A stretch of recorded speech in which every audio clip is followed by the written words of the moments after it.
요한계시록 10장 9절부터 11절까지의 말씀입니다. 요한계시록 10장 9절부터 11절까지의 말씀. 저와 여러분이 한 절씩 교독하고 마지막 절은 합독하도록 하겠습니다. 제 성경으로는 신약성경 409페이지에 있습니다. 요한계시록 10장 9절부터 11절까지 교독합니다. 내가 천사에게 나아가 작은 두루마리를 달라 한즉 천사가 이르되 갖다 먹어버리라. 내 배에는 쓰나 내 입에는 꿀같이 달리라 하거늘. 내가 천사의 손에서 작은 두루마리를 갖다 먹어버리니 내 입에는 꿀같이 다나 먹은 후에 내 배에서는 쓰게 되더라. 합독합니다. 그가 내게 말하기를 내가 많은 백성과 나라와 방언과 임금에게 다시 예언하여야 하리라 하더라. 아멘. 네, 우리 주변에 있는 분들에게 이렇게 한번 인사하도록 하겠습니다. 당신의 얼굴을 보니 내 인생이 너무 행복한 것 같습니다. 네, 앞뒤로도 인사하겠습니다. 당신이 내 뒤에 앞에 앉아서 너무 행복합니다. 네, 우리 가정에서도 서로 그런 인사를 나누시면서 하나님께서 이루신 그 가정 가운데 우리의 은혜를 우리가 받은 은혜들을 다시 한번 기억하고 생각하는 그런 시간이 되었으면 좋겠습니다. 네, 오늘은 요한계시록 43번째 강의 시간입니다. 우리 10장 9절부터 11절까지의 말씀을 가지고 다시 예언하는 자들이라는 제목으로 하나님 말씀 증거하도록 하겠습니다. 사실 제가 어제 이제 새벽에 그 설교 이 문구들을 쭉 준비하면서 11장을 쭉 준비하고 있는데 하나님이 자꾸 기쁨의 마음을 주시지 않고 이 11절을 사실 지난 시간에 못했거든요. 못해서 그냥 요새 뭐 사실 내용이 오늘 그 전체 내용을 종합해 보면 결론이 뭐냐면 복음을 전하라예요. 근데 이 전하라는 게 지금 시국상으로도 안 맞는 것 같고 상황적으로도 좀 이렇게 허락이 안 되고 적용이 좀 힘들 것 같아서 다음에 기회가 되면 전화야겠다라고 이제 생각을 하고 넘어가는데 다음에 기회가 없을 것 같은 거예요. 이유가 뭐냐면 이번에 오늘 이제 2부 예배 때 저희가 창세기를 113회 만에 마칩니다. 마치는데 2년 반이 걸렸거든요. 거의 2년 3개월이 걸렸는데 그런 식으로 쭉 설교하다 보면 제가 은퇴할 때까지 이 교회에서 최선을 다하더라도 이 성경을 다 가르칠 수 있을까라는 그런 의구심이 들면서 이건 다음 기회가 없겠구나라는 생각이 들어가지고요. 설교를 다 엎었습니다. 엎고 다시 준비하자라고 해서 다시 준비하는 가운데 이 내용들을 같이 한번 다시 나누면서 하나님이 우리에게 말씀하신 내용들 가운데 그 어떤 것도 소홀하게 다루지 않고 제가 가능한 한 할 수 있는 한 최선을 다해서 이 말씀들의 은혜를 나눠야겠다라는 생각으로 다시 이 내용들을 좀 정리했습니다. 그런 관점으로 이 전체 내용을 이제 다시 한번 이게 정리해 보면 사실은 우리 지난 시간에 배운 바와 같이 하나님의 말씀은 우리 입에는 달지만 배에는 쓰다라고 여기 표현하고 있죠. 그죠? 우리는 사실 거꾸로 된 속담이 있죠. 몸에 좋은 약은 입에 쓰다 뭐 이런 얘기가 있는데 이 성경의 말씀에서는 뭐라고 말씀하고 있냐면 자기가 먹을 때 그러니까 그 말씀을 받아 먹을 때 그 말씀은 꿀처럼 너무 달지만 그 말씀을 먹고 사는 그 삶은 배에서 정말 쓰게 됐다라는 표현을 할 정도로 우리가 하나님의 말씀을 들고 사는 것이 지키며 사는 것이 얼마나 괴로운지를 우리 지난 시간에 살펴보았습니다. 그 고난의 연속이었고 그 고난을 통하여 하나님께 우리에서 무엇을 맡기시는가. 그래서 이 고난받는 삶 그리고 쓴 그러니까 배가 쓴 그 삶을 사는 것이 어떤 삶인가라고 하는 것이 교회의 사명으로 연결되면서 11장에 연결되는 거예요. 두 증인 그들의 삶이 어땠는지 연결되는 건데 오늘 그 중간에 이게 마지막 연결되는 고리에 하나님이 무엇을 말씀하시냐면 11절 보니까 그가 내게 말하기를 내가 많은 백성과 나라와 방언과 임금에게 다시 예언하여야 하리라 하더라 이렇게 얘기했어요. 다시 예언하여야 하리라라고 얘기했는데 이제 이곳을 이제 세대주의적으로 해석하시는 분들은 이 환란이 끝난 이후에 하나님이 다시 복음 전하는 사람들을 세우셔가지고 그 복음을 못 들은 사람들에게 전하게 한다라고 이야기를 하고 계십니다. 그런데 사실은 이건 원어적으로 보면요, 다시라는 그 헬라어 그게 팔린이라는 단어거든요. 이 단어의 뜻이 뭐냐면 더욱 더 강화해서 전해야 된다라고 하는 내용이에요. 그 예언 그러면 우리 보통 맞추는 거잖아요. 뭐 너 100년 안에 죽을 거야. 아니면 너 뭐 내일 무슨 일이 있을 거야. 뭐 이런 얘기 있잖아요. 그런 얘기들을 통해서 무언가를 맞추는 거라고 생각하시지만 성경에 말하고 있는 물론 예언의 은사가 그런 은사도 있지만 성경에서 보편적으로 예언이라는 말을 할 때는 하나님의 말씀을 전달하는 그리고 그 말씀을 온전히 하나님의 뜻을 이 땅에 갖다 꽂아버리는 그런 사역을 하는 것들을 예언이라고 이야기를 합니다. 그런데 오늘 이 전체적인 그 작은 책, 작은 두루마리를 먹잖아요. 그죠? 요한이 먹었는데 먹은 요한에게 뭐라고 얘기하냐면 너 가가지고 많은 백성과 나라와 방언과 임금에게 다시 예언해라 라고 얘기하는 거예요. 그러니까 뭐라요? 더욱더 강화해서 이 복음을 전해라라는 거예요. 여러분 이 그 묵시문학 즉 이 문학적인 형태로서 이 요한계시록이 쓰여질 때 3번 반복하고 이렇게 3번씩 계속 반복하는 거는 강조하기 위함이라고 말씀드렸죠. 그죠? 그 강조하기 위함이라는 뜻을 우리가 기억을 한다면 지금 하나님께서는 요한에게 내가 지금 너에게 전하는 것은 속히 이루어질 거고 반드시 이루어질 거야. 그리고 이것은 이 땅에 반드시 벌어질 일이기 때문에 네가 빨리 가서 이 내용들을 전해라라고 하는 하나님의 말씀을 이 11절에 다 담아 놓으신 거예요. 근데 그 대상이 누구였어요? 많은 백성과 나라와 방언과 임금에게 더 강화돼서 전해야 된다라고 얘기하는 거예요. 여러분 그러니까 이것은 무엇을 얘기하는 거냐면 지금 이 시대를 살고 있는 저와 여러분에게 실제로 우리 보면은 초대교회 때 제자들 그리고 성도들이 우리보다 더 열심히 복음을 전했잖아요. 솔직히 얘기해서. 그런데 오히려 성경은 뭐라고 얘기하냐면 우리에게 그들보다 더 이 복음을 더 간절하고 더 열정 있고 더 깊고 무겁게 강화해서 전해야 된다라고 촉구하고 있는 거예요. 여러분 이게 굉장히 우리에게 중요한 사건입니다. 왜냐하면 이 시대를 살아가면서 제가 이제 그 개인적으로 이렇게 성경 공부를 가르치는 모임이 좀 있는데 그 모임에서 제가 막 성경을 가르치다가 어떤 생각이 들었냐면 정말 예수를 처음 믿는 사람들, 그러니까 교회도 처음 오고 복음이 뭔지도 모르는 사람들이 천지창조의 이야기를 들으면서 하나님을 믿을 수 있을까? 부활과 재림의 사건을 들으면서 아, 이 사람들이 정상적인 사고를 하고 있구나라고 생각을 할까라는 그 제 나름대로의 상상을 좀 해보니까요. 제가 만약에 예수를 안 믿는 입장인데 누군가가 천지창조를 이야기하고 누군가가 예수의 부활과 재림을 얘기한다 그러면 아 얘는 좀 미친 애구나. 이거 완전 이제 또라이구나. 정상적인 삶을 살지 못하는 사람이구나 라고 생각할 것 같아요. 제 입장에서. 그런데 우리에게 이것이 진리로 자리 잡아 복음을 전하는 내용들로 우리에게 주어졌다라는 거예요. 그 내용 자체가. 그러면서 이 성경은 누누이 구약부터 신약까지 계속 강조해서 가르치는 게 뭐냐면 이 천국에 대한 복음. 여러분 결국 그거잖아요. 우리가 왜 예수 믿죠? 예수 믿느냐는 질문. 목적이 뭐냐? 목표가 뭐냐라고 물었을 때 마지막 한 가지의 대답만 남긴다면 천국 가려고 해요. 다른 거 아니에요. 영원히 살고 싶어서 천국 가려고 부활하려고 이 내용이지 뭐 이 땅에서 잘 되고 이런 거 아니잖아요. 그죠?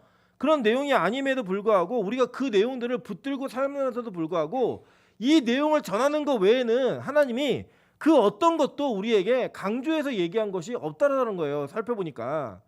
근데 그 내용들은요 구약부터 계속 진행되어져 왔어요. 그리고 어쩌면 그 말씀을 전하며 사는 것이 우리 인생의 쓰디쓴 길을 가는 거예요. 제가 생각해도 이 사람 또라이구나, 이 사람 미쳤구나 라는 생각이 들 것 같아요. 여러분 우리가 예를 들어 회사에서 업무적인 일로 옆 사람과 대화를 하고 어떤 일들이 진행되어져 가는 프로세스의 과정에서 내가 하는 역할들을 이야기하고 말하면서 협업을 할 때 상대방이 얼토당토하는 소리 하지 않잖아요. 의견이 다를 수는 있지만 그래 그 사람 입장에는 그렇게 생각할 수도 있지 뭐 이런 내용들로 서로의 의견을 좁혀가는 것이 우리가 살아가면서 하는 일들입니다. 대부분이. 그런데 복음은 그런 게 아니더라는 거예요. 저 사람은 그걸 믿는구나 이런 정도의 개념이 아니라 얘는 미쳤구나, 얘는 정상이 아니구나 라는 그 생각을 할 수밖에 없게 만드는 내용들이에요. 그 내용들을 전하며 사는 것, 그것이 바로 하나님의 뜻을 품고 복음 전하는 전도자의 삶을 사는 것이라고 성경 우리에게 얘기하고 있다는 거예요. 자 보세요. 마태복음 4장 14절부터 10절 보니까요. 이는 선지자 이사야를 통하여 하신 말씀을 이루려 하심이라. 일러스되 스불론 땅과 납달리 땅과 요단강 저편 해변길과 이방의 갈릴리여 흑암에 앉은 백성이 큰 빛을 보았고 사망의 땅과 그늘에 앉은 자들에게 빛이 비추었도다 하였느니라. 이때부터 예수께서 비로소 전파하여 이르시되 회개하라 천국이 가까이 왔느니라 하시더라 라고 얘기해요. 예수님이요 이 땅에 오셔가지고 예수님이 스스로 이 내용들을 다 정리하신 이후에 그 어떤 뭐 기적도 행하시고 병든 자도 고치시고 뭐 여러 가지 일들을 행하셨거든요. 그리고 난 다음에 하신 일이 뭐냐면 회개하라 천국이 가까웠느니라, 이게 결론이었어요. 여러분 제가 말씀드렸죠. 이 땅에서요 우리 인생에 기적이 일어날 수 있어요. 우리 인생에 뭐 이해도 안 되는 사건들을 볼 수 있어요. 근데 그 다 모든 것들이 천국에 대한 예고편이라 그랬죠. 그죠? 그 천국에 대한 예고편으로서 천국에 임하면 어떤 일이 벌어지는가를 하나님 미리 보여주신 거예요. 그래서 천국에는 장애인이 있어요, 없어요? 없어요. 천국에 죽는 자가 있어요, 없어요? 없어요. 하나님은요, 예수님은 이 땅에 오시는 공생의 기간 동안에 그 천국이 어떤 곳이다, 나를 통해 이루어지는 나라가 어떤 나라이다라를 예고편으로 보여주셨기 때문에 예수님 시대에는 죽은 자를 살리기도 하셨고 눈먼 자를 눈을 뜨기도 하셨고 저는 자를 고치기도 하셨고 여러 가지 일들을 행하신 거예요. 그런데 그렇게 행하신 내용의 목적이 뭐였어요? 회개하라, 천국이 가까이 왔느니라. 이걸 얘기하기 위해서 예수님께서 이 내용들을 하셨다라는 거예요. 그래서 보세요. 누가복음 4장 42절부터 44절입니다. 날이 밝음에 예수께서 나오사 한적한 곳에 가시니 무리가 찾다가 만나서 자기들에게서 떠나시지 못하게 만류하라며 예수께서 이르시되 내가 다른 동네들에서도 하나님의 나라 복음을 전하여야 하리니 나는 이 일을 위해 보내심을 받았노라 하시고 갈릴리 여러 회당에서 전도하시니라 라고 얘기해요. 자, 이 내용이 무슨 내용이냐면 예수님이 가는 곳곳마다 기적과 이적을 행하니까 이 사람들이 예수님과 오랜 시간을 보내기를 원했던 것 같아요. 그래서 어떤 동네에서 예수님이 자기들에게서 떠나지 못하게 하시려고 예수님 잡았어요. 가지 마세요. 우리가 좀 더 있어요. 좀 더 같이 있어요. 라고 잡았어요. 그 예수님이 뭐라고 얘기하시냐면 내가 다른 동네에 가야 된다. 이유가 뭐냐? 거기에서 하나님의 나라 복음을 전하여야 된다. 라고 하는 자신의 사명과 자신이 무엇을 해야 되는지를 선언하시고 이후에 어떻게 하셨어요? 내가 이 일을 위해서 보내심을 받았고 나는 이 보내심을 받은 그 일을 행하기 위해 갈릴리 여러 회당에서 전도하셨다라고 얘기하고 있어요. 예수님 하나님께서 이 땅에 직접 오셔가지고 그 하나님 성자 하나님께서 이 땅에 오신 그 능력과 그 뜻들을 다 복음 전하는 일들을 목표로 사용하셨고요. 그 사명을 위해서 많은 사람들이 만류를 했어도 그 지역을 떠나 새로운 지역에서 복음 전하는 일에 힘쓰셨다라고 얘기해요. 이 예수의 생애를 본받는 제자들은 어떻게 살았는가? 사도행전 8장 25절에 이렇게 얘기합니다. 두 사도가 주의 말씀을 증언하여 말한 후 예루살렘으로 돌아갈새 사마리아인의 여러 마을에서 복음을 전하니라 라고 얘기해요. 복음을 전했다라고 얘기합니다. 여러분 이게 굉장히 충격적인 단어예요. 왜냐면요, 이 당시에 유대인들과 사마리아인들은 아예 상종도 안 했습니다. 그러니까 우리 지금 뭐 사이가 안 좋은 나라들이 있잖아요. 뭐 예를 들어 일본이라든지 이렇게 사이가 안 좋은 나라들이 있는데 우리나라 사람들이 일본을 미워하는 거 이상의 그 개념들이 있었습니다. 심지어 어떻게 했냐면 길을 돌아갔고요. 길을 돌아가면서 자신들이 직진으로 가면은 그냥 직통으로 통과하면은 빨리 갈 수 있는 길도 멀리 돌아갔고요. 사마리아인이라고 하는 그 이름을 입에 올리기도 싫어가지고, 여러분 그 비유 아시잖아요. 강도 만난 그 사람의 이웃이 누구인가 마지막에 묻잖아요. 예수님이 누가 강도 만난 자의 이웃이니?라고 물었더니 사마리아인이요라고 대답하면 되는데 뭐라고 대답하냐면 자비를 베푼 자니이다라고 얘기해요. 입에도 올리기 싫었던 거예요. 입에도. 그 정도로 미워했던 그 동네에 누가 가요? 두 사도가 주의 말씀을 증언하여 말한 후 예루살렘으로 돌아갈새 사마리아인의 여러 마을에서 복음을 전했다라고 얘기하고 있어요. 그 자신들과 적대적 관계였고 굉장히 불쾌했던 그런 이 관계가 있었던 사마리아인들에게까지도 복음을 전하는 자들로 예수의 제자들이 바뀌더라는 거예요. 여러분 우리도 그런 사람도 있잖아요. 아, 천국 가서 저 사람 만나면 되게 불편할 것 같은데 뭐 이런 느낌 있지 않으세요? 있잖아요. 그죠? 그런 느낌이 있는 우리들에게 되게 큰 경각심이 있는 이거 당시에 유대인들이 이걸 읽으면요 충격적이었어요. 야, 어떻게 사마리아인들에게 복음을 전하지? 이렇게 충격을 받을 정도의 내용이에요. 여러분 복음이 뭐냐면요, 한문으로는 복복자에다 소리음자예요. 그러니까 복의 소리예요. 복의 소리. 그 소리를 갖다가 전하더라는 거예요. 자, 보세요. 사도행전 16장 9절부터 10절입니다. 밤에 환상이 바울에게 보이니 마게도냐 사람 하나가 서서 그에게 청하여 이르되 마게도냐로 건너와서 우리를 도우라 하거늘 바울이 그 환상을 보았을 때 우리가 곧 마게도냐로 떠나기를 힘쓰니 이는 하나님이 저 사람들에게 복음을 전하라고 우리를 부르신 줄로 인정함이러라 라고 얘기해요. 이 전의 사건이 뭐냐면 바울이 소아시아, 지금 아시아 아니에요. 우리 이 동북아시아 이쪽이 아니고 소아시아 7교회들이 있었던 요한계시록에 그 소아시아 지역에 복음을 전하려고 가려고 되게 노력을 많이 했어요. 근데 성령께서 그것을 허락하지 않으셨어요. 예수의 영이 허락지 않으시고, 그가 허락지 않았을 때 그가 꿈을 꾸는데 마게도냐 사람이 나타나가지고 환상 중에 뭐라고 얘기하냐면, 사실 꿈은 아니에요. 환상으로 성경에 분명히 얘기했으니까. 환상 중에 우리를 와서 도우라라고 얘기해갖고 전혀 상관없는 유럽으로 넘어가요. 유럽 대륙으로 넘어가가지고 거기에도 복음을 전하는 게 이 사역이에요. 이게 여러분, 이 복음 전하는 일의 부르심을 어떻게 하나님이 하시냐면, 우리와 아무 상관없는 자들에게 복음을 전하라고 그에게 사명을 주시더라는 거예요. 제가 아직도 잊혀지지 않는 게, 제가 청년 때 이 제주도에 가서 그 복음을 전하는 일을 많이 했었거든요. 근데 이 제주 선교를 갔는데 어떤 분을 만났냐면, 이게 목사님이신데 한국말이 좀 서투세요. 근데 이 조선족 분이 서툰 거랑은 조금 다르게 서투셔가지고 쭉 같이 지내다가 이게 여쭤봤더니 이분이 일본 분이세요. 근데 일본 분인데 왜 제주도 와서 목회라고 하냐 여쭤봤더니 자위대 출신의 장교셨는데, 어느 날 자기가 복음을 전달을 받고 교회를 다니다가 기도하다 방언을 받았는데, 자기가 기도하면 사람들 주변에서 너 한국말 한다고 계속 그러더래요. 그래가지고 왜 한국말을 하나 봤더니 진짜 한국말을 하더래요, 자기가. 그래가지고 이분이 이제 그 한국 선교의 사명을 가지고 일본에서 제주도로 와가지고 목회를 하고 계신 거예요. 여러분 이해되세요? 어느 날 갑자기 우리도 그랬으면 좋겠어요. 영어 방언이 임해가지고, 그죠? 막 영어가 술술 나오고 막 이러면 얼마나 좋아요, 그죠? 근데 일본인에게 한국어로 하나님이 방언을 주셔가지고 그분이 한국에 와서 목회를 하게 하시더라는 거예요. 그분의 의지일까요? 뜻일까요? 아니에요, 여러분. 절대 그렇지 않아요. 제가 항상 말씀드리지만 저는 빛과 소금 교회에 올 계획이 하나도 없었어요.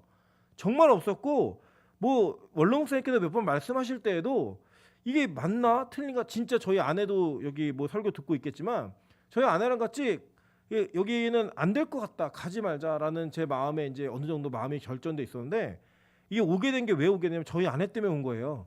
제 아내가 가자 그래갖고, 자기 기도하다 응답받았다고. 그래갖고 저는 그때 당시에 기도가 이렇게 깊게 들어갈 수 있는 영적 상태가 아니었어요. 너무 힘든 상태였고 어려운 상태였기 때문에. 그래도 왔어요. 와 보니까 이 교회에 꼭 와야 됐던 거예요. 여러분은 그렇게 인정 안 하시겠지만 저는 그렇게 생각하고 있어요. 예. 와야 됐던 거예요. 그 인도하심은 누가 얘기하겠냐고요. 그때도 누가 알겠냐고요. 저는 원래 신학생 때부터 저는 개척이 목표였어요. 하나님, 저 개척하고 싶습니다. 개척시켜주세요. 이게 저가 기도하던 내용이었는데, 저의 인생과는 전혀 상관없는 하나님의 인도하심이 저의 인생을 이끌어 가시더라는 거예요.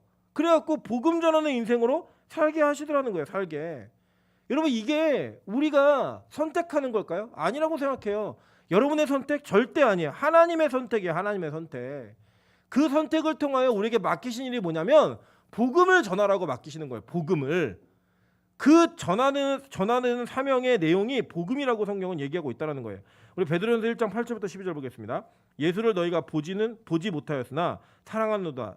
이제도 보지 못하나 믿고 말할 수 없는 영광스러운 즐거움으로 기뻐하니 믿음의 결국 곧 영혼의 구원을 받음이라. 이 구원에 대하여는 너희에게 임할 은혜를 예언하던 선지자들이 연구하고 부지런히 살펴서 자기 속에 계신 그리스도의 영이 그 받으실 고난과 후에 받으실 영광을 미리 증언하여 누구를 또는 어떠한 때를 지시하는지를 상고하니라. 이 섬긴 바가 자기를 위한 것이 아니요 너희를 위한 것임이 계시로 알게 되었으니 이것은 하늘로부터 보내신 성령을 힘입어 복음을 전하는 자들로 이제 너희에게 알린 것이요 천사들도 살펴보기를 원하는 것이니라 라고 얘기해요. 이 내용이 뭐냐면 우리가 예수를 못 봤다는 거예요. 근데 예수를 사랑하게 됐다는 거예요. 그리고 그 내용이 결국은 이것으로 인해서 기뻐하는데, 왜냐? 믿음의 결국은 영원 구원이기 때문이다 라고 얘기를 해요. 그러면서 무슨 얘기를 하냐면, 선지자들, 예전에 구약에 있었던 많은 선지자들이 예언한 것들을 연구하고 부지런히 살펴서 성령께서 역사하시는 그 역사를 따라서 예수 그리스도가 고난을 받으실 것과 그 후에 어떤 영광을 받으실지를 미리 우리에게 상고해서 알려준 거예요. 누구 때문에요? 우리 때문에. 그리고 그 복음을 들은 우리가 이것이 하나님의 은혜이고 하나님의 예언과 계획 가운데 있는 사건들이었구나를 깨달았을 때 그 영혼의 구원이 누구에게 임한다는 거예요? 우리에게 임한다는 거예요. 그러니까 이 구약에 사용되어진 모든 선지자들, 모든 인물들과 사건들은 누구 때문이에요? 나 때문에. 저와 여러분 때문에 하나님이 이 모든 것들을 계속 계시하시고 예언하셔서 우리를 향해 복음을 외치셨다라는 거예요. 그리고 우리는 지금 그 복음을 깨닫고 예배하는 자가 됐다라고 얘기하는 거예요. 그런데 여러분 왜 이렇게 도대체 복음을 전하고 예언하는 것이 왜 필요한가? 저희 성경을 좀 보고 이해하도록 하겠습니다. 창세기 1장 27절부터 28절입니다. 하나님이 자기 형상 곧 하나님의 형상대로 사람을 창조하시되 남자와 여자를 창조하시고 하나님이 그들에게 복을 주시며 라고 얘기할 때 이 복이요 히브리어로는 바라크라는 뜻이에요. 이게 단어예요. 근데 이 단어의 뜻이 뭐냐면 축복하다, 뭐 송축하다, 그리고 무릎을 꿇다, 높이다라는 단어예요. 자, 그러니까 잘 보세요. 이게 송축을 하고 축복을 하고 무릎을 꿇고 누군가를 높이는 것은요, 복은 관계성 속에 나오는 거예요. 그죠? 어떤 사람과의 관계 속에서 나오는 거예요. 우리가 흔히 이해하는 것처럼 돈이 생기고 뭐 집 평수가 늘어나고 땅이 생기고 땅값이 올라고 이런 개념을 복에게 성경은 얘기하지 않아요. 이게 성경에 나오는 첫 번째 복이에요. 첫 번째 복. 근데 그 복, 바라크라는 복은 어떤 두 대상 또는 다자들과의 대상들, 여러 대상들 가운데 관계성 속에 나오는 걸 복이라고 얘기해요. 즉 이건 뭐냐면 하나님과 피조물 사이에, 창조주와 피조물 사이에 특별한 관계성이 맺어지면서 그 맺어진 관계성 속에 나타나는 생명력을 복이라고 얘기하는 거예요. 이해되시죠? 무슨 말인지. 그러니까 잘 사는 게 복이 아니에요. 하나님과의 관계가 온전하게 이어져 있는 게 복이라고요. 그 복의 관계, 이게 원래 우리에게 주신 거예요. 원래 우리에게 주셨는데 이 복이 어떻게 깨졌어요? 인간의 타락으로 인해 깨집니다. 창세기 3장 22절부터 24절이에요. 여호와 하나님이 이르시되 보라 이 사람이 선악을 아는 일에 우리 중 하나같이 되었으니 그가 그의 손을 들어 생명나무 열매도 따먹고 영생할까 하노라 하시고 여호와 하나님이 에덴 동산에서 그를 내보내어 그의 근원이 된 땅을 갈게 하시니라. 이같이 하나님이 그 사람을 쫓아내시고 에덴 동산 동쪽에 그룹들과 두루 도는 불칼을 두어 생명나무의 길을 지키게 하시니라 라고 얘기해요. 자, 상실된 거예요. 관계가 왜 상실되었느냐? 인간이 하나님과의 복된 관계를 깨버린 거예요. 복된 관계는 뭐였냐면 창조주가 피조물에게 복을 주고 그 복의 관계를 통해 네가 나 대신 모든 것들을 통치해라고 말씀하신 그 관계가 복이었어요. 그런데 이 복의 관계를 인간이 왜 깼냐? 하나님처럼 되고 싶었던 거예요. 나는 하나님의 대리 통치자는 싫고 나는 하나님처럼 되고 싶어요 라고 하는 그 인간의 죄된 욕망이 선악과를 따먹게 한 거예요. 그리고 이 선악과를 따먹은 일로 인하여서 진짜 하나님처럼 됐어요. 이 전까지는 선과 악의 유일한 판단의 기준은 하나님뿐이셨어요. 그런데 인간이 그 자리를 차고 올라간 거예요. 그러므로 말미암아 뭐가 상실되었느냐? 복의 관계가 깨어집니다. 깨어져서 에덴 동산에서 쫓아내요. 쫓아낸 이유가 뭐였냐면 결론은 그가 죄된 상태에서 영원히 살까 봐인데 그 영원히 사는 상태가 어떤 상태냐면 하나님과의 관계가 깨어진 상태로 영원히 살까 봐 하나님이 그를 내쫓으신 거예요. 그 내쫓음으로 말미암아 인간은 복의 터전이 되는 에덴을 잃어버리게 됩니다. 그게 지금 저와 여러분의 상태인 거예요. 여러분 에덴 동산은 어떤 상태냐면 그곳은 뭐 경쟁이나 시기, 질투, 뭐 누군가를 이겨야지만 살아남는 이런 거 없어요. 이런 게 없고 온전히 하나님과의 동행을 기뻐하고 그분과의 교제 속에 평안을 누리고 그 교제가 이 세상 그 어떤 것보다도 행복한 그런 관계성을 갖는 곳이 바로 에덴이었어요. 그런데 그 에덴에서의 타락은 우리로 하여금 땅을 갈아야지만 먹을 거를 먹고 살 수 있고 남의 것을 빼앗고 내 것을 지키기 위해 성을 쌓아야 하고 나보다 더 나은 자를 돌로 때려 죽이는 나보다 더 나은 예배자 하나님께 인정받는 자들을 절대 인정할 수 없는 그런 우리의 죄성의 그 경쟁과 시기와 질투가 범람하고 그곳에서부터 자유로울 수 없는 인간 세계, 바로 그곳이 뭐예요? 복이 상실된 곳이에요. 관계성이 깨어진 곳. 그래서요 여러분 지옥을 땅지 가치 옥자를 써서 이 땅에 갇혀 사는 자들을 지옥에 사는 자들이라고 얘기하는 겁니다. 그 지옥을 사는 자들에게 하나님께서는 관계 회복을 하기 위해 어떤 가능성 있는 자를 부르신 게 아니라 아무것도 없는 우상 숭배하는 자의 아들인 아브람을 부르신 거예요. 그래서 그가 말씀하신 게 뭔지 한번 볼게요. 창세기 12장 1절부터 3절입니다. 여호와께서 아브람에게 이르시되 너는 너의 고향과 친척과 아비의 집을 떠나 내가 내게 보여줄 땅으로 가라. 내가 너로 큰 민족을 이루고 내게 복을 주어 내 이름을 창대하게 하리니 너는 복이 될지라 라고 얘기해요. 그러니까 이제 아예 너를 그냥 복으로 만들어 버릴게 이거예요. 관계성을 회복시키겠다라고 하는 하나님의 의지가 나타난 거예요. 여러분 우리 배우셔도 아시잖아요. 그래서 창세기 배우신 분들 아브라함에게 어떤 가능성이 있었어요? 가능성 없었어요. 아브라함에게는요 하나님을 온전히 믿는 믿음도 없었고 그가 하나님 말씀에 온전히 순종하지도 않았어요. 그냥 하나님이 찍으신 거예요. 찍어가지고 내가 복을 만들어줄게 라고 얘기하세요. 그리고 계속 보세요. 너를 축복하는 자에게는 내가 복을 내리고 너를 저주하는 자에게는 내가 저주하리니 땅의 모든 족속이 너로 말미암아 복을 얻을 것이라 하신지라. 그러니까 이미 하나님께서는 아브라함을 부르실 때부터 아브라함에게 복을 주시고 그를 복으로 만드신 그 계획 속에서 개인적 구원으로 끝나는 것이 아니라 아브라함을 통해 누구를 구원하기로 작정하셨어요? 땅의 모든 족속을 구원하시기로 작정하신 거예요. 그 모든 족속이 누구예요? 저와 여러분이에요. 우리를 구원하기로 작정하신 거예요. 그러니까 복을 받았던 첫 번째 믿음의 조상이었던 아브라함에게는 어떤 사명이 있었던 거예요? 복을 전하는 복음의 소리가 되어야 되는 사명이 있었던 것이고 그 결과로 저와 여러분이 지금 예수 이름을 부르는 거예요. 그 내용이 그 하나님의 관계 회복 속에 다 담겨져 있다라는 거예요. 그래서 예수를 진짜 믿은 사람들은 그 복을 자신 안에 가둬둘 수가 없는 거예요.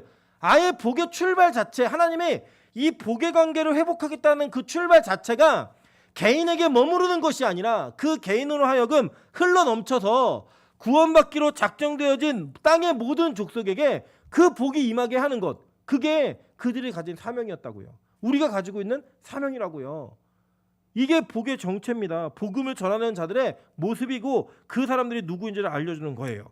보세요. 갈라디아서 3장 6절부터 9절에 이렇게 얘기합니다. 아브라함이 하나님을 믿음에 그것을 그에게 의로 정하셨다함과 같으니라. 그런즉 믿음으로 말미암는 자들은 아브라함의 자손인 줄 알지어다. 또 하나님이 이방을 믿음으로 말미암아 의로 정하실 것을 성경이 미리 알고 먼저 아브라함에게 복음을 전하되 모든 이방인이 너로 말미암아 복을 받으리라 하였느니라. 그러므로 믿음으로 말미암는 자는 믿음이 있는 아브라함과 함께 복을 받느니라 라고 얘기해요. 그죠? 여기 뭐라고 얘기냐면 성경이 미리 알고 아브라함에게 복음을 전했대요. 그 복음이 뭐예요? 본토 친척 아베 집을 떠나서 내가 내게 지시할 땅으로 가라. 그럼 내가 너를 큰 민족을 이루고 내게 복을 주어 내 이름을 창대케 하느니 너는 복이 될지라. 이게 복음이었다고요. 복음. 우리는 복음 그럼 너무 단순하게 예수를 믿으라 그리하면 너와 내 구원을 이 정도의 개념으로 이해하시지만 그건 아주 피상적이고 표면적인 내용들이고요. 이 구약에서 내용은 뭘 얘기하고 있냐면 우리의 믿음이 저와 여러분의 삶과 모든 것들을 통해서 이방인들, 믿지 않는 자에게 흘러가는 거예요. 그 흘러가는 것을 통하여서 그들이 하나님의 백성이 되어지고 아브라함의 자손이 되어지는 것, 이것을 복음 전함이라고 얘기하고 그게 선포되어진 그 말씀 자체가 복음이라고 얘기한 거예요. 복음. 그래서 제가 너무 단순했던 게 코로나 때문에 우리가 뭔가를 못하고 있으니까 우리 교회가 지금 전도도 못하는데 그냥 넘어가자라는 아주 단순한 생각이었던 거예요. 그런데 제 안에 어떤 마음이 들었냐면 이런 거예요. 여러분 참 놀라운 게 뭐냐면 이번에 작년에 6월에 저희가 그 담임 목사 위임 투표를 했습니다. 그 위임 투표를 할 때 저희 선거인 명부가 55명이었어요. 그런데 이번에 임직자 투표를 하는데 저희 선거인 명부가 78명이에요. 근데 여러분 잘 생각해 보시면 그 간에요 다 코로나 기간이었어요. 그 모든 기간이 다 코로나 기간이었다고요. 맞아요. 우리 나가서 전도도 한번 못했고요. 사람들을 만나서 예수 믿으라는 얘기를 할 수 있었던 기회 자체가 우리가 허락되어지지 않았어요. 그런데요 어떤 놀라운 일이 있냐면 하나님이 자신의 의지와 뜻에 맞게 우리가 온전하게 복음을 전하고 예배를 드리고 있으니까 그 복음을 전해서 하나님의 백성들을 모으시더라는 거예요. 놀라운 일 아닙니까? 신기한 일 아닙니까? 여기에는 그 어떤 누구도 교육자를 포함해 어떤 누구도 내가 했습니다라고 얘기할 수가 없어요. 어떻게 왔는지도 모르고 누가 왔는지도 모르고 실제로 이게 세신자분들이 오셔갖고 권사님 한 분이 오셨는데 우리 교회 권사님들 얼굴을 못 보셨어요. 이 교회는 청년들만 있냐고 아니라고 권사님 다 계시다고 못 나오시니까 누가 그 은혜 가운데 그분들의 이 발걸음을 인도하셨을까요? 보면요 신기해요. 여기 뭐 용인, 안양 이런 데서 와요. 여러분 우리 음식점이 있어도 안 간다. 그렇게 먹는 거 그렇게 좋아해도 안양에 진짜 맛있는 집 있대. 안 가요 우리. 그런데 보내시더라는 거예요. 그 마음을 붙잡으시고 일으키셔서 우리가 예배하는, 우리가 부르심을 받아 예배자가 되니까 그 예배하는 그 현장과 예배자들의 공동체를 통하여 하나님의 손들을 무엇이더라는 거예요. 이게 복음 전하고 있는 거예요 지금. 그래서 이 복음을 전하는 일에 더 매진하라고 하나님이 우리에게 이 말씀을 못 넘어가게 하시고 자꾸 마음에 걸림이 되게 하신 거예요. 자꾸 저는 참 그래요. 제가 제 설교를 이렇게 저희 교회 유튜브는 우리 교회 교인들보다 다른 교회 교인들이 더 많이 듣는 것 같아요. 네, 진짜 신기하죠. 들으시는데 어떤 목사님이 저한테 얘기하신 게 뭐냐면 아직도 설교를 왜 길게 하냐고, 성도들 너무 힘들 것 같다고, 좀 줄이라고, 그러면서 안 된다고, 이렇게 하면 목회 안 된다고. 그래서 네 알겠습니다라고 얘기했어요. 어른이셔가지고 제가 다른 말은 못 드리고 네 알겠습니다라고 말씀을 드렸는데, 근데 제가 속으로는 근데 우리 교인들 착해가지고 그래도 계속 들으시고 성도들 더 많이 늘고 있습니다 이 얘기를 못 드렸어요. 민망해 하실까봐. 네 알겠습니다라고 그냥 지나갔는데, 여러분 저는 알아요. 이거 기적이에요. 기적. 하나님 은혜라고요. 하나님의 은혜 가운데 주어지는 그 영광이 우리로 하여금 나가서 사람을 만나갖고 예수 믿으세요 한마디를 못했는데, 하나님이 우리를 통해 그 복의 근원이 되는 하나님을 알려주시고 그것을 아는 자들이 날로 늘어나게 하시는 그 일들을 스스로 하시더라는 거예요. 스스로. 멋지지 않으십니까? 저는 그게 진짜 은혜예요. 어떤 누구도 내가 전도 많이 했어요, 나 때문에 우리 교회 사람이 많이 했어요, 얘기할 수 없을, 누가 누굴 통해 왔는지 어떻게 오고 있는지, 설사 한번 왔더라도 오늘도 오후 예배 때 또 누가 와요. 이게 말이 안 되잖아요. 말이 이해가 안 되는 사건들이 벌어지더라는 거예요. 이해가 안 되는 사건이. 그래서 여러분 저는 다른 거 없다고 생각합니다. 그래도 부족하지만 저와 우리 교육자들이 강대상에서 쓸데없는 얘기 안 하고 성경 말씀 전하고 복음 온전히 전하면서 하나님의 일들에 매진하려고 노력하다 보니까, 예배하다 보니까 하나님이 그 일들을 해가시더라는 거예요. 그 복의 근원을 우리를 만들어 가시더라는 거예요. 진짜로요. 그리고 보세요.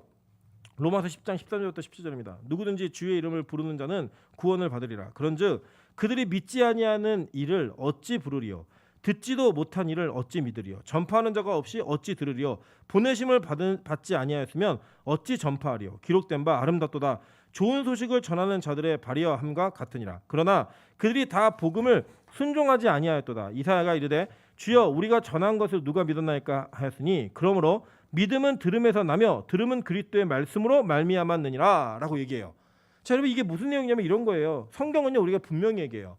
너희들의 입을 통해 예수가 전달되지 않으면 다른 이에게 믿음이 생길 수 없다 해요. 이 내용은 너희들의 입술을 통해 복음의 메시지가 전파되지 않으면 어떤 이도 그 예수를 믿음으로 고백할 수 없게 된다라고 하는 내용을 뒤집어서 얘기한 거예요. 이해되시죠? 무슨 말인지. 그래서 무슨 내용이냐면 말하라는 거예요. 복음을 전하라는 거예요. 기회가 닿을 때마다, 우리가 만남이 있을 때마다 얘기하라는 거예요. 여러분 우리 보니까요, 아까도 어떤 자매가 어떤 자매에게 선물을 하나 줬어요. 아이템을 딱 주니까 이 선물을 받아든 자매가 저는 그렇게 세상 기뻐하는 모습을 처음 봤어요.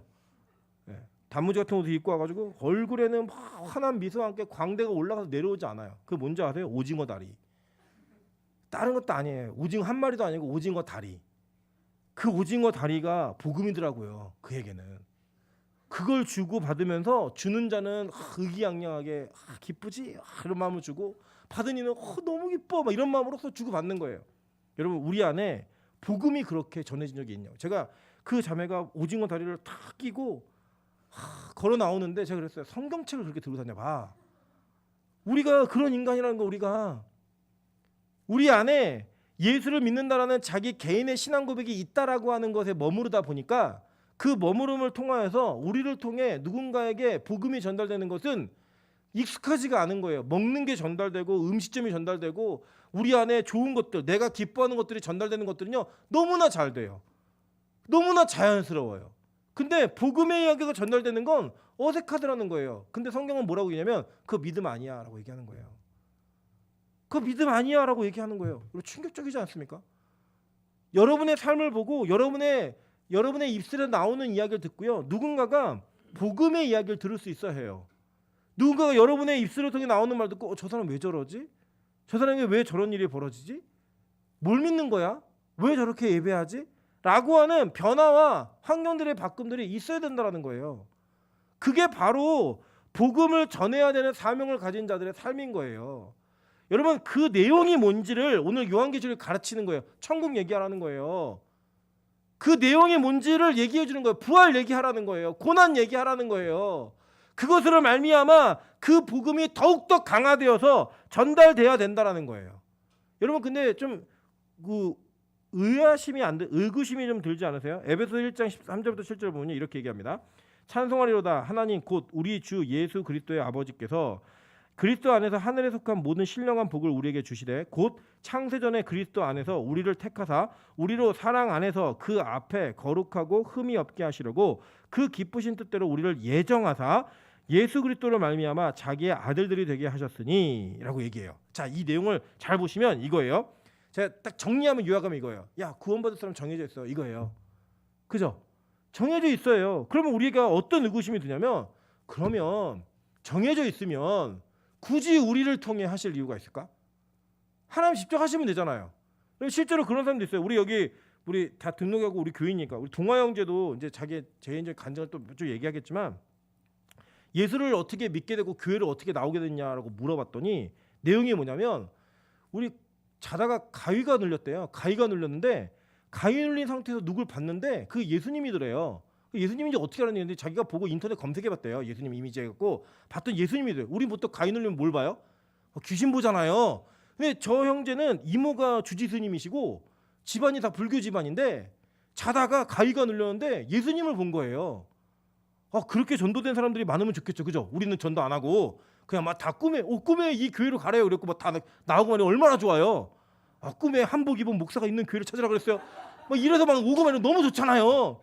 그런데 그렇게 안 하고 아주 특별한 케이스예요. 정말 특별한 케이스고 대부분은 우리의 입술을 통해 복음을 전하는 자 그리고 우리의 입술을 통해 복음이 전달되어진 사람들이 그 얘기를 듣고 교회로 오더라는 거예요. 근데 또 성경은 뭐라 얘기냐면 정해져 있다는 거예요. 정해져 있다는 거예요. 그런 사람들이.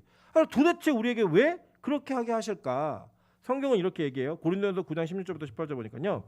내가 복음을 전할지라도 자랑할 것이 없으면 내가 부득불 할리임이라 라고 얘기해요. 이게 뭐냐면 부득불이라는 단어가요. 헬라어로는 아난케라는 단어인데 이 단어가 강제되어진 빈곤, 강제적으로 반드시 이런 뜻이에요.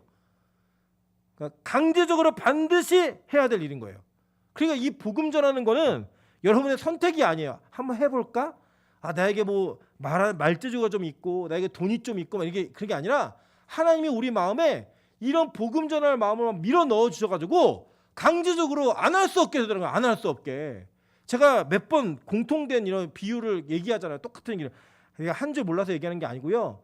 같은 비유를 통해 우리 공동체가 저 비유는 뭘 얘기하는 거구나를 알기 쉽게 하려고 제가 반복된 걸 얘기하는 거예요. 여러분 뭐 예화 찾으면 인터넷만 뒤지면 정말 많은 예화도 있습니다. 그거 막 제게 아니기 때문에 거짓말처럼 얘기하고 싶지 않아서 안 하는 거죠.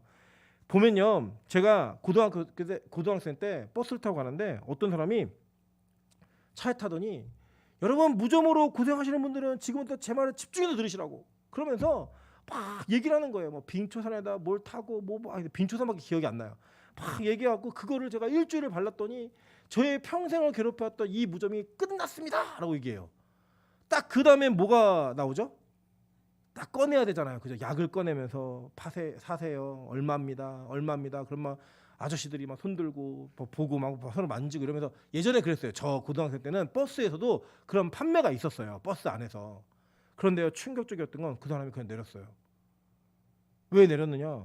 그냥 무좀 난 게 정말 기뻤던 거예요. 얼마나 그 무좀이 고생스러웠는지, 얼마나 그 무좀이 힘들었는지, 너무나 힘들었는데 그 힘들었던 그 삶이 딱 끝나고 나니까 그가 버스에서 무좀으로 고생하는 사람들 내 말 좀 들어보라고 얘기하고 내리더라는 거예요. 그냥 물건 팔라고 하는 게 아니라 그냥 내렸어요. 그냥 많은 사람, 제가 그때 뭐지? 원래는 약을 팔아야 되는데, 원래는 약이 나와야 되는데, 그런데 그냥 왜 내렸지? 제가 시간이 지나면서 그 장면이 잊혀지지가 않는 거예요. 여러분, 죄라고 하는 여러분의 고질적이고 근원적인 그 고통과 괴로움으로부터, 사망의 권세로부터 여러분 벗어났잖아요. 진짜 벗어나신 분들은요, 이걸 얘기 안 할 수가 없어요. 내가 예전엔 지옥같이 죽음의 삶을 살았는데 그 지옥 같은 죽음의 삶에서 복음을 만나서 이렇게 바뀌었어요. 이렇게 변화되었어요. 완전히 옛날에 다 벗어버리고 황골탈태 세 사람이 되었어요. 라고 하는 내용을 전할 수밖에 없는 게 바로 복음의 능력이라고요. 인간은 그렇다고요. 여러분 막말로 배달 음식점에서 뭐 하나 시켜 먹었는데 진짜 맛있으면 얘기하잖아요. 그 집 빵 죽이더라. 그 집 빵 미쳤다. 그 집 밥 돌았어. 사장님이 미쳤나 봐. 라고 얘기하면서 우리는 간증을 해요.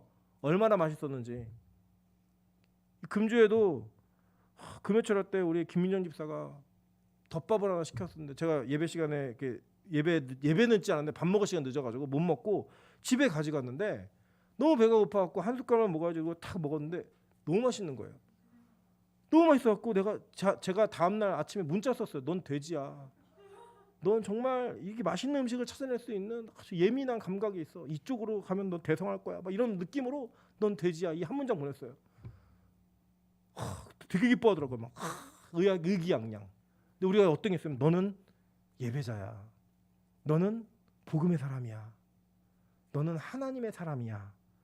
라고 하는 것들도 같이 주고받아야 되는 게 교인들의 사명이라고요. 교인들이 이렇게 살아야 되는 이야기라고요. 왜냐? 강제적으로 하나님 우리 안에 막 부어 넣어주시는 거예요. 여러분이 믿고 싶어서 믿으셨어요? 아니잖아요. 여러분 부활을 누가 믿고 싶어서 믿어요? 예수의 부활, 재림, 우리의 승천, 천국, 영원한 새하늘과 새 땅, 이거 어떻게 우리가 믿어요? 강제적으로 하나님 마음 불어 넣어주신 거잖아요. 그 불어 넣어주신 마음 때문에 우리 사망의 권세로부터 해방된 자들 아니에요? 그게 너무 기쁘니까, 그게 너무 행복하니까 그것 때문에 우리가 말하지 않을 수 없게 되는 거예요. 근데 지금 우리 현실은 어때요? 스스로 내 안에 있는 그 기쁨과 그 부활의 능력조차 사용하지 못해서 내 삶에 눌려가지고 내 삶에 치여가지고 매여가지고 맨날 우거지상하고 앉아있고 맨날 낙심했어요. 실패했어요. 진짜 구원이 뭔지 모르는 거예요. 진짜 기쁨이 뭔지 모르는 거예요. 여러분 뭐 목사는 맨날 좋은 일만 있어서 이런 줄 아세요? 아니에요. 저도 힘든 일 많아요. 여러분이 알지 못하는 괴로운 일도 정말 많고요. 말하면 시험 들 만한 일도 진짜 많아요. 힘들어요. 그런데도 불구하고 여전히 저는 말씀을 대면할 때 기뻐요. 행복해요. 좋아요. 제 상황이 어떻다 하더라도 이 말씀을 전하는 거에 있어서는요, 양보하고 싶지 않고 이 기쁨의 순간을 포기하고 싶지 않아요. 너무 행복해요. 진짜예요. 오늘 제가 이제 막 말씀을 이렇게 정리해서 올리는 시간에 막 늦으니까 왜 늦냐고, 설교 준비 아직도 자는 거예요? 뭐 물어보게. 설교 준비하고 있다고. 아직 안 끝났다고. 왜요? 뒤집어 엎다가. 너무 힘들어 보이는 거예요. 제가 이거 하는 게 맞아요. 힘들어요. 근데 기뻐요. 저는. 그래서 제가 부탁했어요. 조기 은퇴할 수 있도록 기도해달라고. 잠을 너무 못 잤고 힘드니까. 그런데 저는 여전히 기뻐요. 말씀을 전하는 이 순간과 이 말씀을 준비하는 순간이 너무 기쁜 거예요. 하나님은요, 하나님이 스스로 하실 수 있는 임에도 불구하고요, 하나님이 스스로 하실 수 있으세요. 그런 능력이 있는 분이에요. 그런데 우리에게 이걸 주시는 거예요. 이 마음을 불어넣어 주시는 거예요. 왜요? 저 여러분에게 이 기쁨과 은혜를 맛보게 하시라고. 그게 복이에요. 로마서 1장 14절입니다. 헬라인이나 야만이나 지혜 있는 자나 어리석은 자에게 다 내가 빚진 자라. 그러므로 나는 할 수 있는 대로 로마에 있는 너희에게도 복음 전하기를 원하노라 라고 얘기해요. 여기서 빚진 자라는 이 헬라가 옵헤일레테스라는 단어예요. 이 단어인데 이 단어의 뜻이 뭐냐면 범죄자, 악성 채무자, 게으른 채무자예요. 안 갚는, 돈을 안 갚는 악성 채무자예요. 복음에 빚진 자래요. 내가 다 빚진 자래요. 이런 마음이 드는 거예요. 이런 마음이. 왜요? 하나님께서 우리를 통해 계속 일하시길 원하시는 거예요. 하나님이 스스로 할 수 있음에도 불구하고 우리를 통해 복음 전하기를 원하시는 거예요. 이유가 뭐냐면 이거예요. 자, 디모데후서 4장 1절부터 8절입니다. 하나님 앞과 살아있는 자와 죽은 자를 심판하실 그리스도 예수 앞에서 그가 나타나실 것과 그의 나라를 두고 엄히 명하노니 너는 말씀을 전파하라. 때를 얻든지 못 얻든지 항상 힘쓰라. 범사의 오래 참음과 가르침으로 경책하며 경계하며 권하라. 때가 이르니 사람이 바른 교훈을 받지 아니하며 귀가 가려워서 자기의 사역을 따를 스승을 많이 두고 또 그 귀를 진리에서 돌이켜 허탄한 이야기를 따르니라. 그러나 너는 모든 일에 신중하여 고난을 받으며 전도자의 일을 하며 내 직무를 다하라. 전제와 같이 내가 벌써 부어지고 나의 떠날 시각이 가까웠도다. 나는 선한 싸움을 싸우고 나의 달려갈 길을 마치고 믿음을 지켰으니 이제 후로는 나를 위하여 의의 면류관이 예비되었으므로 주 곧 의로우신 재판장이 그날에 내게 주실 것이며 내게만 아니라 주의 나타나심을 사모하는 모든 자에게도니라 라고 얘기해요. 여러분 잘 보세요. 이게 지금부터 오해 없이 잘 들으셔야 돼요. 이 중세 16세기에 종교개혁이 일어날 때 그때 시기 상황이 어땠냐면요.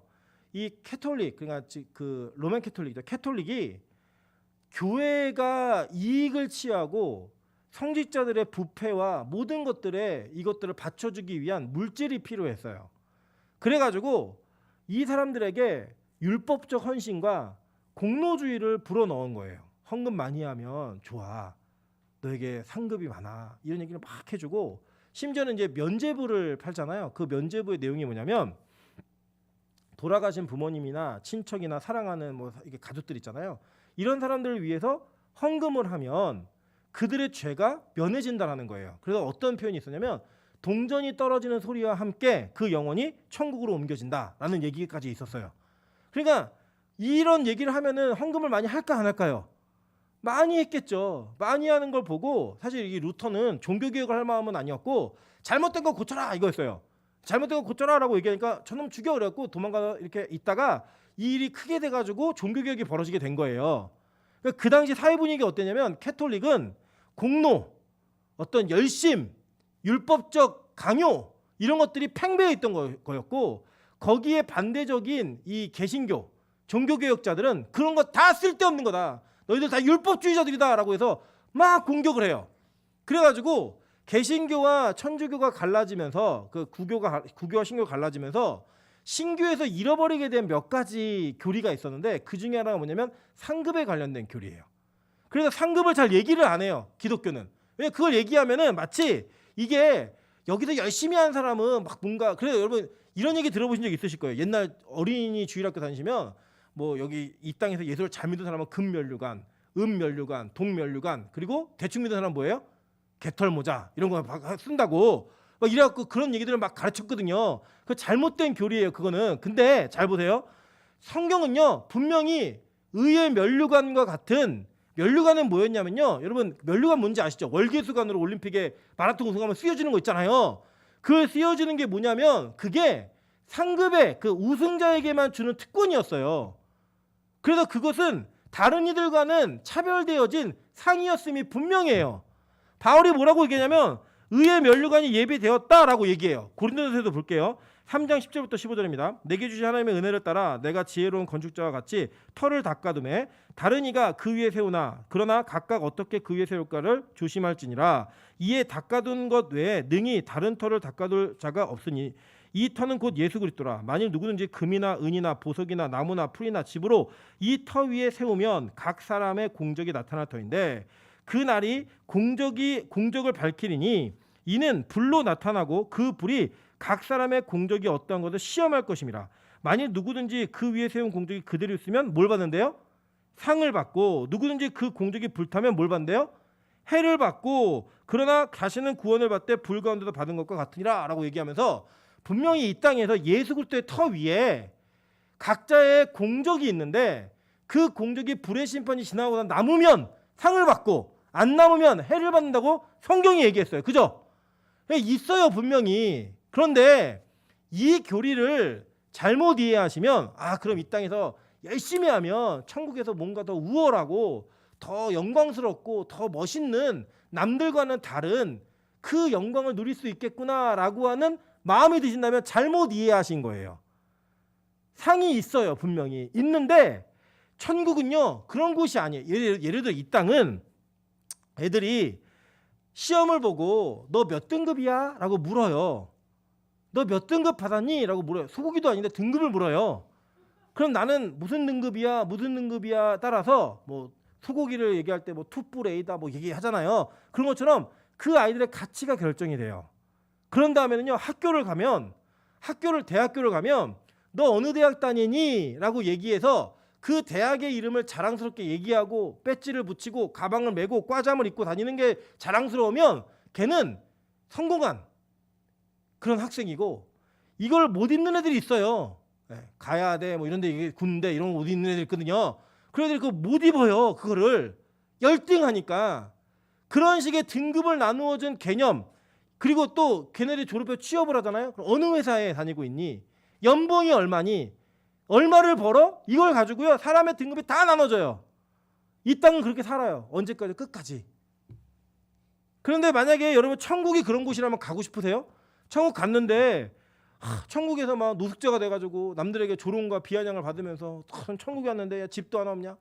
너는 니네 밭도 없고 너는 천국에서 타고 다니는 네 차 구름도 없어? 막 이러면서 구름이 막 상급이 있는 구름이 되게 크고 없으면 막 한 발 외발로 타고 다녀야 되고 이런 게 천국이에요? 저는 안 가요. 그러면 누가 그러시더라고요. 천국에 부부관계가 있으면 자기는 안 간대요. 내 부인 때문에 못 가겠대요.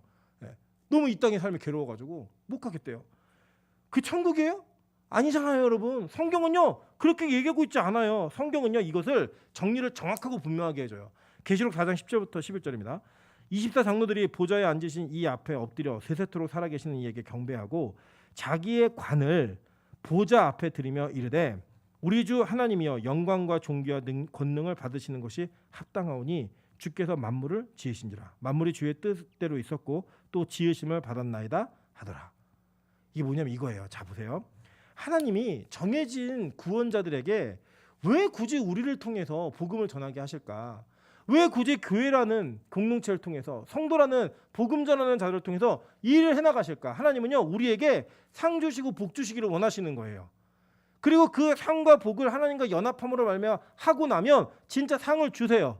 주시는데 그 상을 받은 자들이 깨닫게 되는 거예요. 진짜 하나님을 만나게 되면 그분을 알현하게 되는 순간에 깨닫는 거예요. 아, 내가 잘나서 된 게 아니구나. 하나님이 나를 택하셨고 주권적으로 내 안에 일하셨기 때문에 나는 원래 일을 할 수 없는 자인데 하나님이 나로 하여금 일을 하게 하셨구나라고 하게 되니까 어떤 행동이 나오게 되냐면 나에게 쓰여진 면류관, 나에게 쓰여진 그 관이 내게 아닌 거예요. 누구 거예요? 하나님 건 거예요. 그래서 이걸 다 벗어던져서 하나님 앞에 드리는 거예요. 그걸 영광을 돌려드린다고 얘기하는 거예요.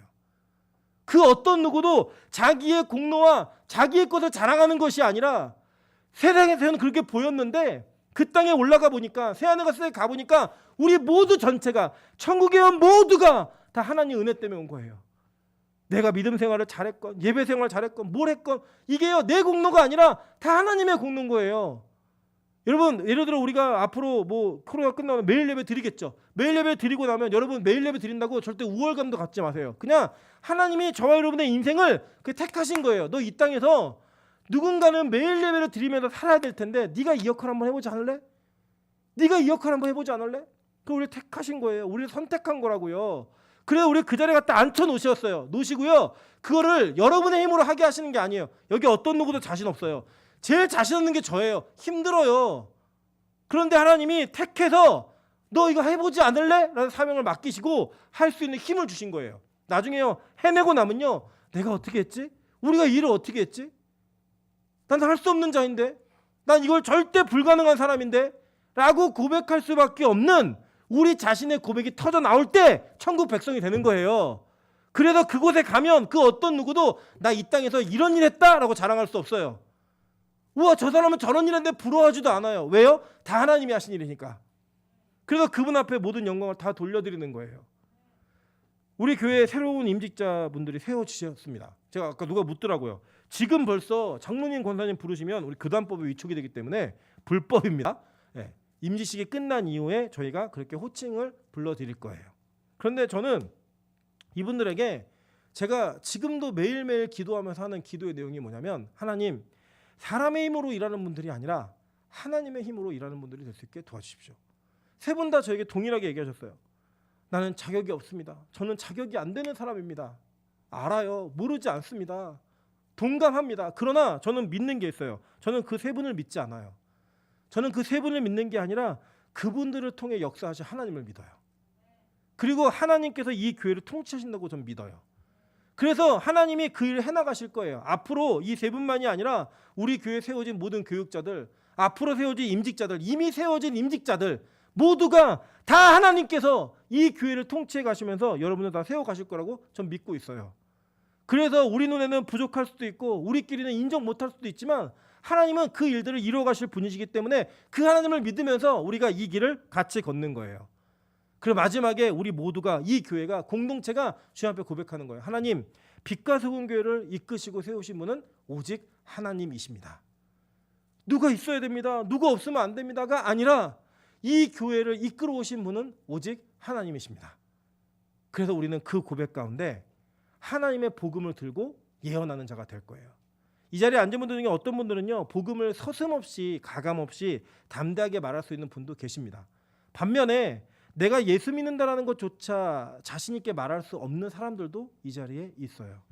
그리고 우리 교회 교인들 중에도 여러분들이 계실 거예요. 근데요, 저는 믿습니다. 뭘 믿냐면 하나님이 저와 여러분에게 언젠가는 이 복음 안에 택한 하나님의 계획과 뜻이 분명하다면 우리의 입술을 통해 다시 예언하는 자들로 저 여러분을 세우실 거예요. 더 견고하게 강화되어진 복음을 적나라하게 전할 수 있는 하나님의 사람들로 세워가실 거예요. 그래서 빛과 소금 교회 그러면 거기는 진짜 복음이 외쳐지는 교회. 그 교회 성도들 그러면 그들은 정말 복음을 전하는 자들이라고 하는 그 호칭이 하늘나라에서 이 땅에서 공식적으로 공포되기를 저는 간절히 소망하고 있습니다. 하나님 그 일 이뤄가실 걸 믿으면서 하나님 내가 이 땅에 살면서 내 힘으로 못하는 거 압니다. 내 힘으로 복음 전할 수 없는 자임을 압니다. 근데 하나님 부르셨잖아요. 부르셨으니까 책임지세요. 이런 마음으로 한 발 한 발 걸어가시다 보면 언젠가는 저 여러분이 하나님께서 쓰시는 그런 사람이 돼 있을 거라고 좀 믿고 있습니다. 그리고 지금 이미 그렇게 돼가고 계신 줄로 믿습니다. 이 일을 통해 하나님 우리가 이 길을 함께 걸을 수 있는 은혜가 있게 도와달라고 우리 같이 기도하는 마음으로 주님 앞에 나아가도록 하겠습니다.